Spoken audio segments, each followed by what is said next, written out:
Hello, this is Roman Gabriel, and you are listening to The Grilling Truth.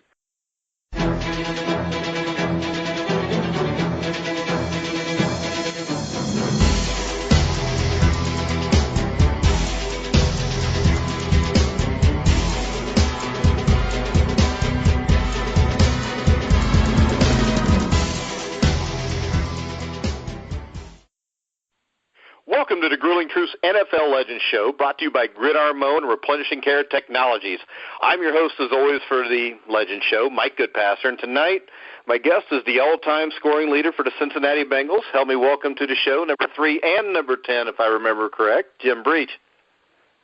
Hi, Mike. How are you doing? Yes, I was 10 for the first 4 years, and then number 3 for my last 9 years. Yeah, we could start off there. Why? Well, when I got to the Bengals, they didn't have single digits. So I was offered 10 and 11. I can't remember what the other, maybe 10 and 11. So I took 10, and that was Chris Barr's number previously. So I said to Tom Gray, the equipment manager, hey, Tom, if we ever go to single digits, I'd love to have 3, because that's what I wore in college. Jan Stenerud was my idol. Thought so the world of him. So I wanted to get number 3, and then when Boomer got drafted, part of his contract was that he would wear 7. So as soon as 7 came into play, then any of the single digits came into play, and so I showed up at minicamp that next year, and there was a 3 in my locker. All right. I always wondered that. So, all right. We'll start off, and of course, everybody knows you were a kicker. You want to tell us about your time growing up in California and how you became a kicker and maybe some of your early influences? Well, I grew up in Sacramento, and, it was really hot in the summers, and you're outside playing all the time and doing stuff. I played all sports, whatever was in season. I played, obviously, football during the fall. And just every time we did something, if we played East Portal Park, played flag football, and I was always the guy that kicked off. I was always the guy that punted if we had to punt. And I was always the guy that kicked. And really, probably kickball had a big influence on me because we had a fence in left field, so I'd almost have to run up and kind of turn into it and to kick it out there to left field. And so that's kind of how I got started with a little bit of soccer-style kicking.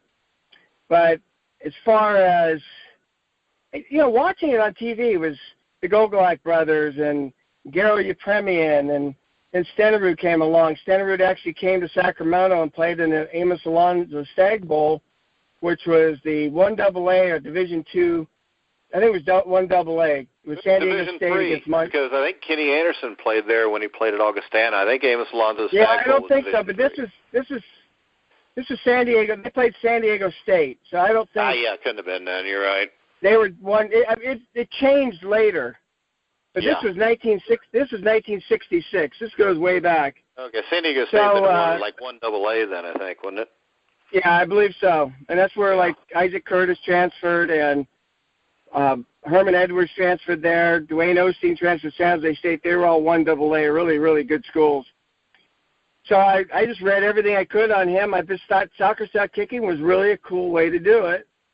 And then punt, pass, and kick came along, and I did well when I was 12, and I could throw. I threw farther than anybody. I punted it about equal to the best ones, and I completely shanked my place kick. I was at the 49er training camp, and the next step would have been on the field, and then the national championship. And I didn't know how to kick. I didn't know I should be straight on or soccer style. And right then I said, you know what, I'm a soccer style kicker, and that's what I'm going to do. And then the year after that, I played Pop Warner football. Was my first exposure to tackle football with gear on, which certainly we played as kids without gear. And they gave 2 points for kicking a conversion. So I think I went 17 of 18 that year. I kicked 2 or 3 field goals. I kicked a 47-yard field goal in practice. I thought, you know what, I can do this. So that's kind of how I got started kicking. And so that 1 year playing football where I actually got to kick field goals and extra points, really got me thinking that, I can do this. I can do this in high school. That was my big goal. But, baseball was really my first love. I played quarterback and kicked, certainly.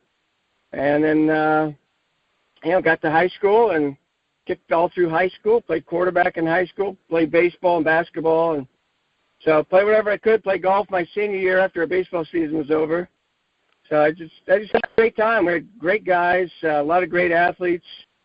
Our baseball team, when I was in high school, our catcher was All-World Series at Washington State. Our first baseman played college ball. Our second baseman, who was a sophomore when I was a senior, played AAA. Our backup shortstop, to me, was also a sophomore there. He played AAA. Our center fielder played AAA. Our right fielder was a first-round pick with the Mets. And then our Legion team had a few more guys, a first-round pick with the Red Sox. And so we had great baseball. Actually reminds me a lot of Cincinnati, the baseball there. And football, we had a couple guys playing the NFL. Besides myself, off our team, we had a lot of team speed. We were at inner-city high school.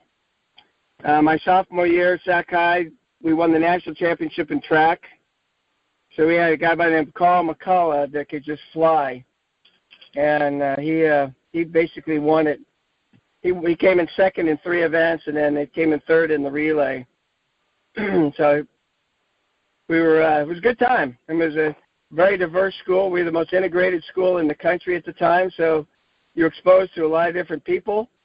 And we had a great coach that was kind of crazy and just got us playing together. So we had fun. Football was a blast. All the sports were pretty good. Basketball, we were terrible for whatever reason. We just didn't have any size. We were small. Played against Bill Cartwright in high school, basketball. 7-footer that played for the Chicago Bulls and 3 of their world championship teams with Jordan. So that was kind of my thing. I mean, we were outside constantly in the summer. You couldn't get enough of it. You left in the morning. You came back when it got dark, and in between, you probably grabbed a bite to eat, or didn't have cell phones or anything. Mom knew I'd get home about the time the lights came on. So everybody was kind of the same way. Yeah, it was a lot better back then too, Jim. What's that? It was a lot better back then too. I agree. It was. I think we felt safer. Yeah, I mean, I don't remember my parents ever being freaked out because I went down the street to go play ball. Yeah. But now, if my kids go down the street, every 10 minutes I'm looking out and yelling just so I hear their voice so I know everything's fine, because you can't trust that somebody from the outside is not going to come in and do anything anymore. Yeah. Yeah. But it's unfortunate. All right, so you ended up going to the University of California. What basically led to that decision? I know Mike White, I think, was the coach there at the time. Yeah, I was being kind of recruited. I mean, I got a letter from Cal. They showed some interest in me. My junior year, I was all city kicking, and Cal was interested, and it was unlimited scholarships at that time, so you could have several guys at each position. Yeah. So my senior year, I actually messed up my quad, so I only kicked in 3 games. Played quarterback. I made all city at quarterback, but I couldn't kick. Cal didn't show any more interest, and they went to a guy locally from Sacramento who's also quarterback and kicker who played baseball, a guy by the name of Butch Edge, and about 6'4", about 200 pounds. He could throw. I faced Randy Lurch, who had a nice long baseball career, and Pete Redfern. I never faced anybody threw as hard as Butch Edge. I mean, he brought it. So he ended up being a first-round pick, and I didn't get drafted. But in the meantime, after I'd gotten healthy, sometime in May, about this time then, my high school coach, Dave Hotel, called up the Cal and said, look, you were interested in him previously. Why don't you give him an opportunity? And we'd love to see what he can do. And so they said Paul Hackett, who was a head coach at several colleges later on, and Hack was a recruiter for Sacramento. He came down, watched me kick. I mean, the fact that he came down, I'm shocked, but he did. And he says, I'm not the special teams guy, but we are looking possibly. So why don't you come to Cal? So my big recruiting trip was I went to Cal, borrowed my mom's car, drove 75 miles to Berkeley, and it was a world of difference, I can tell you. So I get down there, and I get into the football office and trying to find the special teams coach, Jim Erkenbeck, and he says, "Oh, yeah, what can I do for you?" So, Coach, we're supposed to kick today. He goes, "Oh, that's right. Let's go up to the stadium." So we get up to the stadium. He says, "All right, you got some footballs?" I said, "No, Coach. I thought you would have the footballs." So I didn't have any footballs. That's when you could use a tee in college.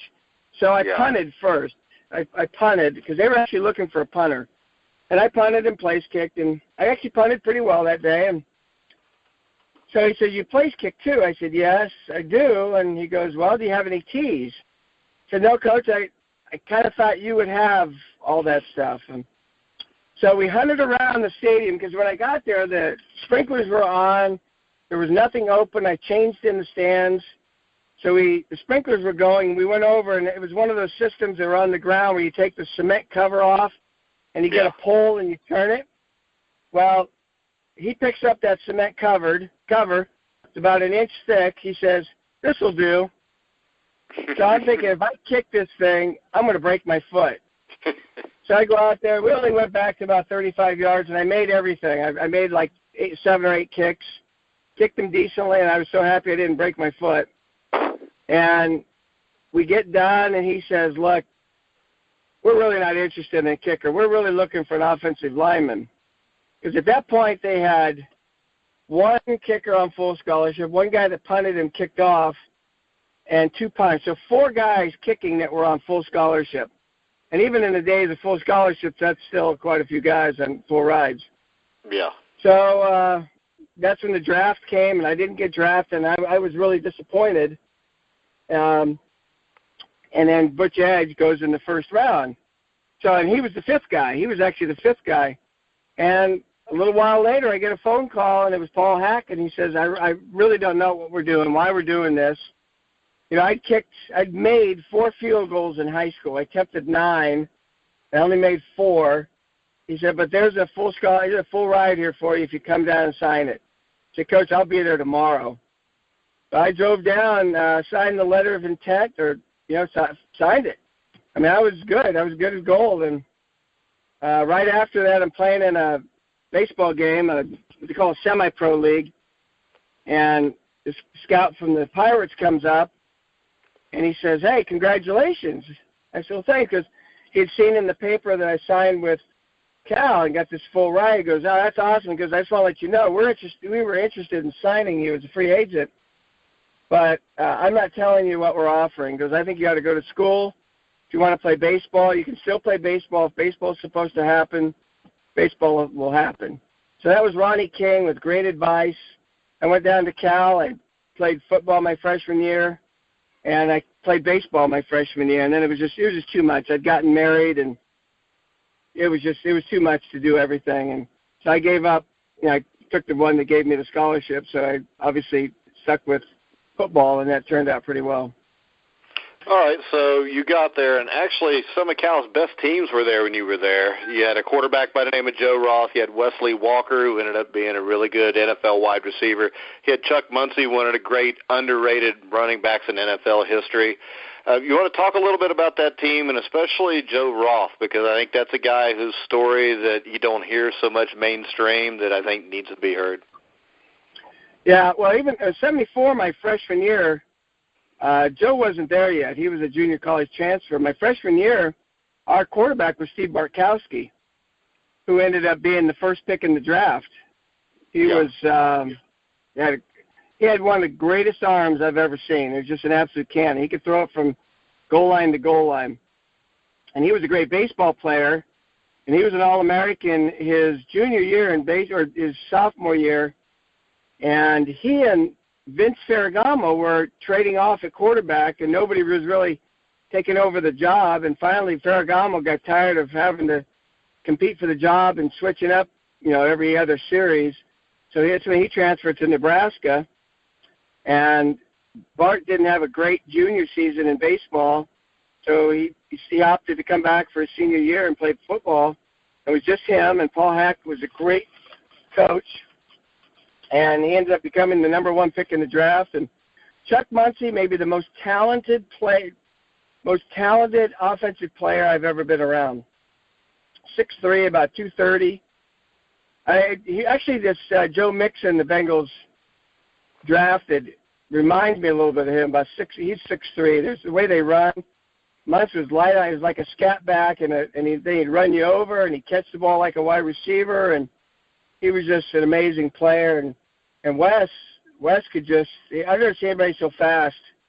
He would run a streak, and guys would be running right next to him, and then next thing you know, he'd put in another gear, and he'd fly right by him. And his catches, his yards per catch in college, 25 yards per catch. That's not too bad. He only had like 85 or 90 catches, so he caught a lot of bombs. But that my sophomore year, we still had Muncie. Our starting quarterback that year was a guy by the name of Fred Bassana, but a guy coming in from junior college. Fred Bassana played for the Oakland Invaders as their starting quarterback in the mid-80s. Did. He was the MVP of the USFL, I think, one year. Yeah, Freddie was my holder the next year, but he came in. He started the season at quarterback, and Joe Roth was an incoming junior who backed him up. And 3 or 4 games into the year, I can't remember how far they started getting him in the rotation. I tell you, Joe Roth was, if you go to YouTube and watch anything he does, it'll remind you of a young Dan Marino. He had an unbelievably quick release. He could get rid of the ball. Just a great player.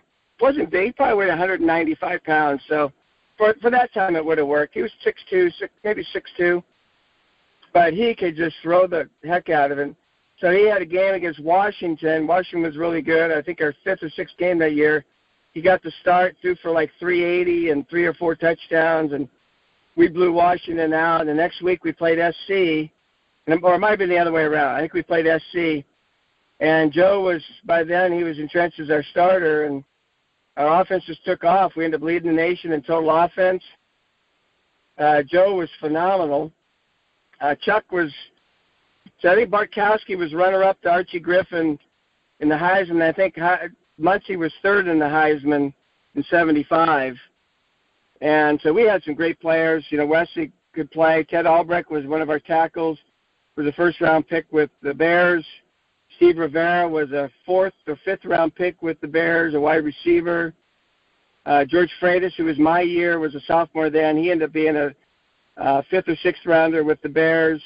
Jesse Thompson was a wideout, was a 6th round pick, 7th round pick with the Lions, and we both were drafted by the Lions, so that was kind of cool having a teammate go to the Lions. And he had a short career, but he ended up having some physical problems. So we had some guys that played. We had some good athletes, and a couple guys that played on defense that played some special teams. Mike O'Brien, and he was a long snapper and a safety, so it was kind of an interesting combination. So we just had some unbelievable talent. Unfortunately, we lost a couple games early. We lost to Colorado, who went 11-1 that year.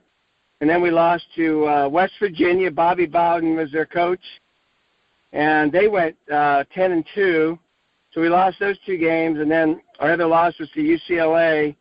In a game we had like twice as many yards, and we just kept turning the ball over, and they ended up beating us. And ultimately we lost 1 in the Pac-8. So we tied for the Pac-8 championship with UCLA, and they went to the Rose Bowl. So for a long time, the Pac-8 and the Big Ten, or at least the Pac-8, only sent a team to the Rose Bowl. You couldn't go to any of the bowl games. And my senior year was the first time – actually, I take that back. My sophomore year was the first time they were going to let our conference go to more than 1 bowl game. And UCLA went to the Rose Bowl, and USC came in 5th in our conference, ended up going to the I think it was the Astro Bluebonnet Bowl, and played Texas A&M and shut them out. And Texas A&M, I think, was number 2 in the country at that time. So we had a good league. Washington had Warren Moon. USC had Ricky Bell, led the nation in rushing, and Vince Evans. was their quarterback who became had a long career in the NFL, and so good, really a lot of talent. And Anthony Munoz was there, and later on, I guess he got there in '76 or '77. So talent was good. I mean, in the league. All right, so you get to the NFL. You were drafted, I think, was it the 8th round? I didn't talk much. Hold it, Mike. I'm sorry, I didn't talk about Joe Roth. Oh, that's right. You did, and then you went into the other stuff, and you threw me off. No, let me talk about Joe. Yeah, because in the '76 season, he went in as one of the favorites to win the Heisman, didn't he? He was. He was so talented, and he was going to be a number 1 pick. And when he'd been in junior college, or just right part of his senior year of high school, and latter part of his senior year of high school or in junior college, he got melanoma. He contracted melanoma, and it was in remission when he got to Cal. So he played that great season his junior year, and it was outstanding. Well, Muncie leaves. Wesley was still there. Wes cracked his ribs in our first game against Georgia. Ben Zampese and the Junkyard Dogs, after catching 68 and 80-yard touchdown passes in the first half, he couldn't play in the second half, and that just our offense just couldn't get going. But Joe was just one of these guys that everybody rallied around. He was just the epitome of a leader, pretty quiet. And man, I mean, guys just, they wanted to play for him. He was an amazing player. Well, during that junior year, he didn't have a great year because we really struggled because we just didn't have the wide receivers. Wes was out for several weeks, and guys weren't stepping up like they had previously, and we couldn't get any running game going, so teams they came. They just brought it. And unfortunately it didn't work out. And he was trying to really carry the team. So he didn't have a great year, and he was struggling a little bit. And I remember later that year, we're at a basketball game. It's probably in November, right after the big game. We ended up losing to Stanford. And I'm sitting up in the stands watching a basketball game, and Joe's there, and I've got my son, Jimmy, with me. And at halftime, he says, "Hey, I'll be right back. I've got to go see the docs about something." Well, he goes in, and they were actually talking about the cancer that reoccurred. And the amazing thing was that he came back, sat with us. We never knew. I mean, I never knew anything was up. Nobody was told. It came out right after the East-West Shrine game. He couldn't play in the East-West Shrine game. He said he was having back problems. Well, in reality, his body was starting to shut down with his organs. He was really struggling. So the first Japan Bowl was played the second weekend in January that year, I believe. And Joe gets on TV. He's talking about the kids from the Shrine. It was the Shrine East-West game. All these burn victims and how fortunate he is to have his health. And he's just going on, and really just more concerned. I think that was the biggest thing. There was greater concern for others versus himself. He felt confident with wherever he ended up in life. He knew Christ, and he knew he was going to be in heaven. And he wanted to make sure his family was good. And so the diagnosis came out. He goes to the Japan Bowl. He plays in the Japan Bowl, goes 5 for 6 for like 90 yards, throws a touchdown pass. If, the Japan Bowl most valuable player was the Joe Roth Award, and just unbelievable. So he gets home, and probably just several days after he's home, he ends up bedridden. And one of the first people that called him, he walks into his room, and there's a phone is ringing, and it was Tony Dungy. He and Tony were quarterbacks. Tony played quarterback for the East team, and they got to be pretty good friends. And he knew what was going on with Joe, and he called him, and he was one of the first calls he got when he got back to Berkeley. And just the way he handled it was unbelievable. I mean, it was just so much grace, humility, concern for others, never complained that, why me when I was going to be a first-round draft pick in the NFL and I get to fulfill my dream. Never any of that. His concern was for his friends, his family. That's, his mindset. He was so positive, and I never saw him down. He just wanted to have a Joe Roth day. I mean, there's a documentary out. Even on the documentary, I talk about having a Joe Roth day because, it's never a bad day.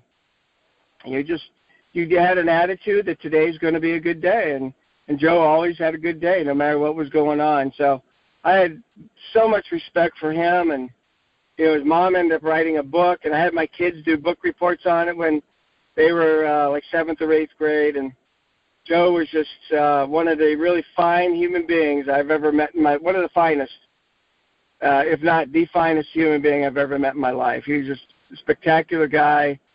He was my holder as a sophomore year, and then my junior year, Fred Bassan ended up holding for me, and Joe ended up being our starting quarterback. And as we've mentioned, Fred went on and had great success in the USFL.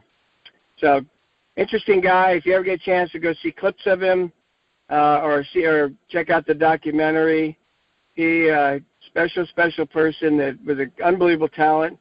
I think, if I'm not mistaken, the only time ever in the NFL draft they had a moment of silence for him, and the New York Giants made a memorial number 1 pick, and they picked Joe Roth. So just a class act, and he impacted everybody on that team, and even to this day. Yeah, and that's why I've heard a little bit of this before, and that's why I wanted to get it out there.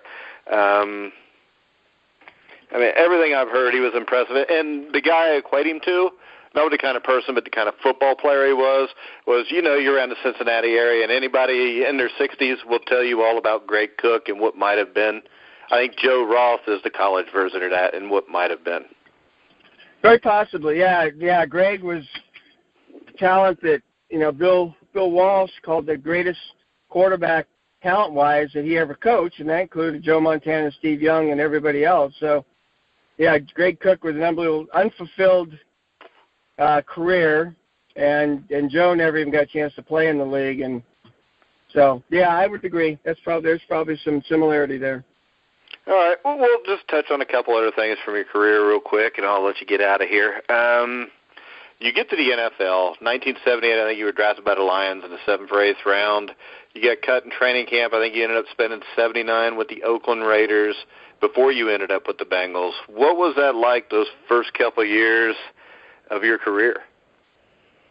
Well, my agent was Lee Steinberg, who was just getting started. He had Bartkowski, and that really put him on the map. And he ended up being the agent to the quarterbacks. But at the time, when my year that I came out, he had Warren Moon. He had Nick Lowry. Actually, before I had Ralph Benerska. And so I came out. I did go to Detroit. Kicked well there, but I got beat out, and they gave the job to a veteran, which I wasn't surprised by. So I called Lee because at that time, he really didn't know because what was going on. I called him, told him I'd been released, and so he says, okay. And the team had asked me to stay for a week. I'm not really sure why. I was naive enough to think that actually there was an opportunity, but there certainly wasn't. But I stayed around, and Lee calls me back. I ended up staying at Tom Skladany's house there in Detroit. He had bought a house, and so I stayed that week with him. I roomed with him, and he'd go to practice, and I'd go in the backyard and kick in his backyard over his pool, and he had trees that looked like goalposts, and I'd kick through them. And Lee calls. He says, I was doing Charles Phillips' contract, and I was talking to Al Davis, and I mentioned that you had been released. And he said, we really like Breech coming out of Cal. When he gets back to the Bay Area, why don't you have him come over, and we'll have him work out. So I got back in the Bay Area, and it was John Madden's last season as the coach for the Raiders. So I called them up, and they had me come over and work out. So I kicked, and Tom Flores was my holder, and I kicked well. I think I made everything I kicked, and Jim Plunkett worked out the same day. So they ended up signing Plunkett, and they told me, we want to sign you for next season. So they said, hey, if anybody calls you, we'll offer you a signing bonus if you agree not to go anywhere else. We want you to sign with us. I said, all right. So I went to work for a paper company, and right before the last game of the season, they didn't make the playoffs. Earl Mann was their kicker, and so I get a phone call from Steve Ortmeyer, who ended up his career at Kentucky as a special teams coach. And Ort says, hey, how would you like to come and play for us this week? So I have to go to my supervisor and say, hey, Dave, can I take the week off to go play for the Raiders? And that's pretty much what I did. So I took the week off, but they didn't release Earl Mann, the kicker, so he was still there. And they had a very veteran team, and they were crazy. They were crazy, the Raiders, and they didn't appreciate bringing me in when they felt like they were blaming the season on Earl Mann. So basically nobody talked to me. Jeff Barnes talked to me because we had played at Cal, and Rod Martin, who'd only come in a few weeks before I did, who ended up intercepting 3 passes in the Super Bowl the next season, in the 80 after the 80 season. So that was it. Nobody else would talk to me. They only talked to me because I had to kick, and David Humm asked, how do you like the ball? And that was pretty much it. There wasn't much going on. So I remember getting Madden saying, Breech, get in here and kick, and Mann was kicking, and so I went out there and kicked. I made a couple of field goals, and then I hit one, and next thing the worst thing is a kicker is 2 thuds, right? Boom, you hit it, and then another thud. Yeah. Well, I look up, and there's 6'9" John Matusak looking down at me, and one of his buddies was Earl Mann. And he looks at me, he looks down, he says, that one was for Earl. So then I proceeded to make a couple kicks, and later on he told me that it was Al Davis that put him up to it and to see how he reacts. They always wanted to test you. You're always being tested. So I didn't actually end up playing in that game or even suiting up. Madden pulled me aside at breakfast. He says, look, I'm not blaming this season on one guy, so I'm not going to have you suit up. You can start fresh next year in training camp. And that's what I did. So I was on the roster for John Madden's last game as an NFL coach. And I don't think you would have been on the roster for Tom Flores' first game. I was, yeah. So next year I go to training camp and end up beating out Earl Mann. In the meantime, if you remember Butch Edge, he'd been drafted by Milwaukee Brewers. The guy's scholarship I took at Cal. And then he went in the expansion draft to the Toronto Blue Jays. So I win the job, and it says, Breech House man for Raider job in the newspaper. Right below it, it has Blue Jay rookie, Butch Edge, wins first pro game. He beat the A's. So Butch Edge, who gave me my scholarship basically by deciding to play baseball, won his first Major League game the same day I made my first pro team. So it was actually a very cool timing, and it was very ironic. All right, now 1980, you had a solid season with the Raiders. I think you're 18 for 27 on field goals. That was 79. 79. Well, 79, yeah, that's what I meant. Then we get to 1980. You ended up becoming a Bengal. And the thing that impressed me about the Bengals is everybody always said that Forrest Gregg turned that season around. But as soon as you got there, that team finished up 3-1, and I think you kicked 2 game-winning field goals also. I did. Yeah, I was. So we'll just say that you're the catalyst that put the Bengals in the Super Bowl. Hey, what can I say? What can I say? I think the biggest thing is the offense started to figure out Lindy and Fonte's offense. But I did. We played Baltimore, and Burt Jones brought the Colts back from, I think, down 27 points to tie. They put them ahead by 1, and we drove down. And with 2 seconds on the clock, I kicked a 20-something yard field goal to win the game. As the clock ran out on the kick. Well, see, the one I remember was the Bears game the next week, because back then, if you remember, if the game's not sold out, then you didn't get to see it here in Cincinnati. So I only got to listen to the Baltimore game, but I remember watching the Bears game, and you kicked the winning field goal in overtime there. It was freezing cold, and I was not used to that weather, and the wind was just howling that day, and they were driving into the wind at the end of the game instead of trying a field goal of about 35 yards, which I have to tell you would have been a tough kick that day. Bob Thomas was their kicker. They threw one more pass, and Lewis Breeden intercepted it in the end zone. So we went into overtime, and Jack Thompson was playing quarterback. He was in. Kenny had been hurt. I think he had a bad ankle or something. So Jack drives us down, and I kick an overtime field goal. So that's 2 weeks in a row. So I go in the locker room, and Mike Brown comes up to me and shakes my hand and goes, "You really seem to like those pressure situations." I said, "Oh, thanks, Mr. Brown. I really appreciate it." I'll tell you what, Mike, I didn't have the heart to tell him those are the first two I ever made. Well, and you go on. You never missed one. Okay? You ended your career at 9 for 9. What do you attribute that to? Well, actually, failure. You know, you learn from your mistakes, basically. In my freshman year in college, we played USC, and with 11 seconds left, I had a 34-yard field goal to beat USC. It was the third game I ever kicked in as a freshman in the LA Coliseum. And I have to tell you, I was spending so much time worrying about what everybody else was thinking, what my coaches were going to think, my teammates, people in the stands, my family, what they're going to write in the newspaper. And I just didn't focus anything else on the kick, and I ended up pulling the kick left. So we ended up tying them, and they ended up being national champions that year in one of the polls. Either the week before, the week after that, or a week or two after that, that's when Anthony Davis scored 6 touchdowns against Notre Dame. So we had tied them. And then my rookie year with the Raiders, I missed a short field goal to tie a game against Kansas City and Jan Stenerud. And I was just bummed. So I get cut by the Raiders in training camp of 80. The Bengals cut Chris Barr. And they loved Chris Barr coming out of college. As soon as he was cut, I knew that my time was limited in Oakland, because that's the way they did it. I mean, if they wanted a guy, they were going to get him. And so I get cut there, and I'm feeling sorry for myself. I was told by Steve Meyer, he says, that was the most unfair decision that I've ever seen. You know, it's just not right, and what can I do? You know, I mean, I'm done. And I was feeling really sorry for myself, and then I got a call later on in the year.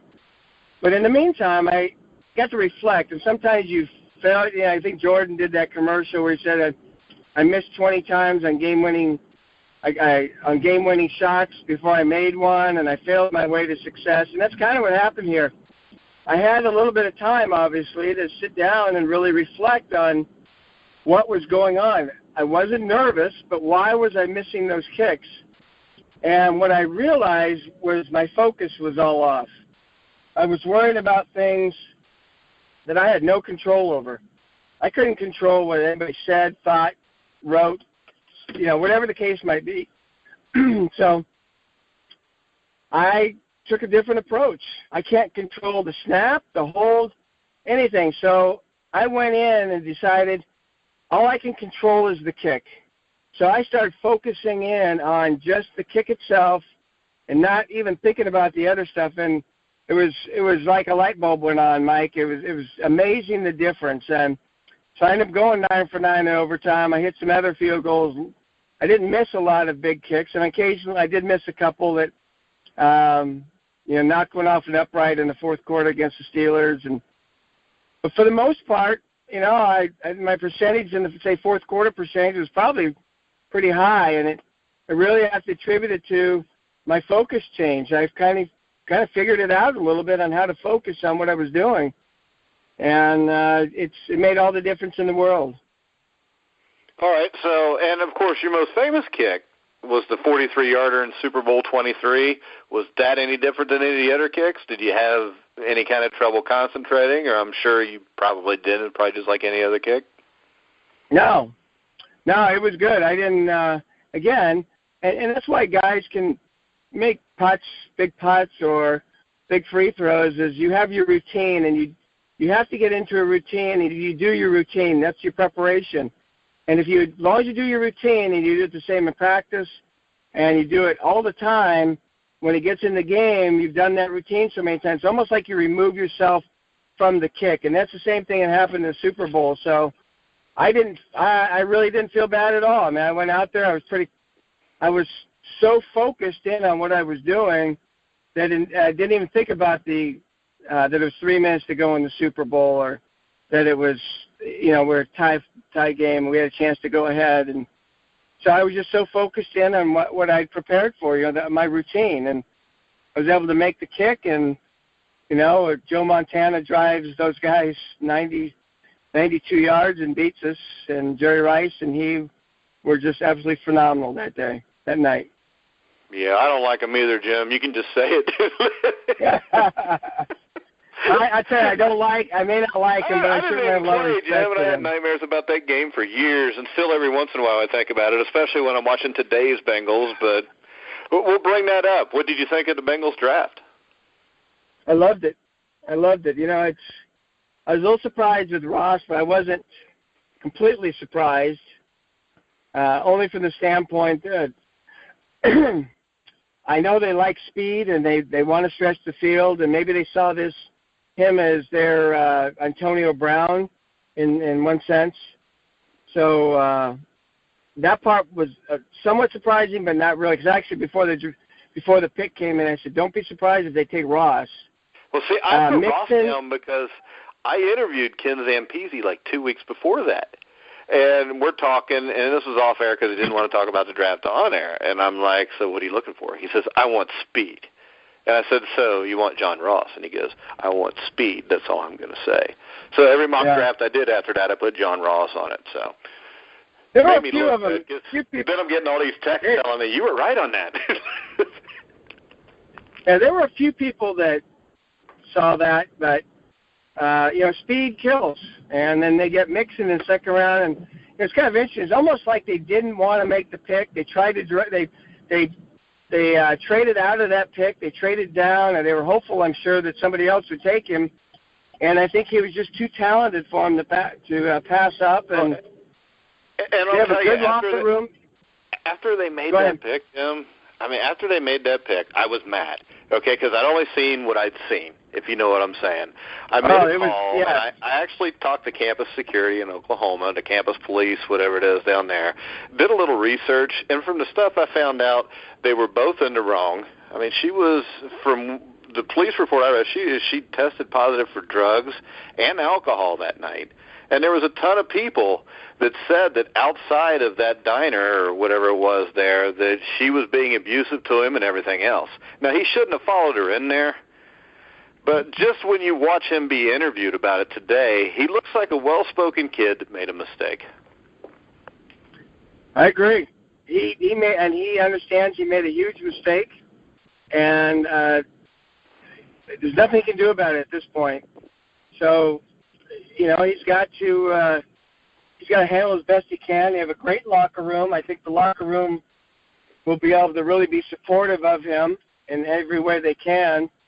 And for the most part, I think it's just going to turn out really well. But he's got to be a great community guy. He's got to be really supportive of people going through what he went through, and he's got to perform on the field. If he does all the things, I think people, I don't have to completely put it behind him, but he'll make strides in the right direction, because he knows what he did was just unconscionable, and he's never backed down from anything I've heard. He's very upfront about it, and he's willing to talk to anybody going through similar type issues. So I give him some credit, because it's going to be tough, and I'm sure it has already been tough at Oklahoma. Yeah, because he's under a microscope for the rest of his career, rest of his life, probably. Absolutely. The other pick that I really liked, I liked both defensive end picks that I think I did too, very much. But the Carl Lawson I really like. I think Carl Lawson's a first-round pick. Well, they had him. I know they had him rated a second-round pick, and they were trying to trade up to get him. And They couldn't do it, and just like Billings the year before, they tried to trade up and get him, and they couldn't get him. And people forget that they've got Billings with those three plus Geno. I mean, so it's like having another first-round pick. It's like having another starter now. Yeah, and then you add William Jackson. But the thing I like is you get back to the deep rotation with the defensive linemen, which is what made that defense so good a few years ago. Yeah, I agree. They've got to get some help coming off that corner on the other opposite Dunlap. And, if it's one of these young guys, they both seem like they have great motors, quick starters. I mean, what did Evans run, a 4.51? I mean, and Lawson it was like a 4.59 or something. So these guys can run, and, it's not really the typical defensive end that the Bengals like, that long and lean guy, 6'6", 270. He's a guy who's more in the 6'2" range, but they've done it. I mean, they did a nice job in college, and so I was excited about the picks they made on the second and third day. My only worry about this team's the offensive line. I think that's pretty much everybody's worry. Yeah, but, you get a first and second round pick, and you draft guys to play, and the Bengals have always done that. I don't know. I know they didn't want to lose Whitworth. Zeitler, they'd already decided. I don't know if they really made him an offer because there was no way they were going to be able to keep him. And they knew I don't think there's any way Mike Brown would ever pay that much for any guard. No.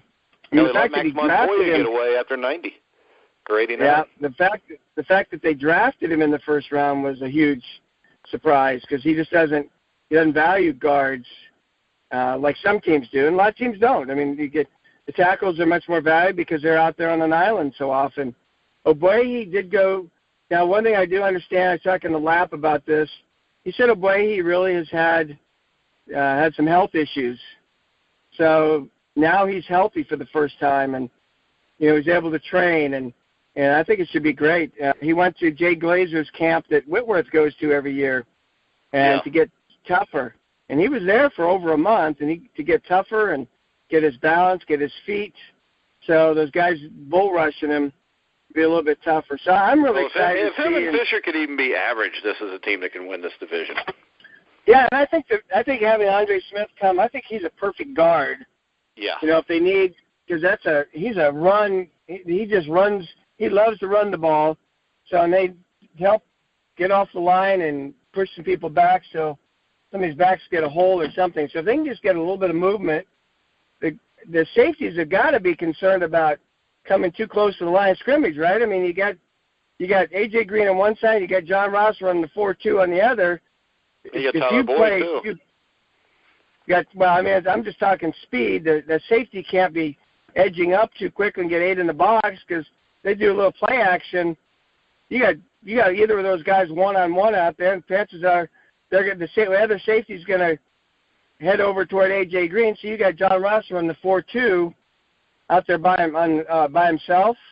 I like that. I like those chances there. Well, the other thing is you got Mixon coming out of the backfield who catches the ball great and is quick as crap. Yeah, well, he does. Gio does, certainly. And so I think the offense has the potential to be outstanding.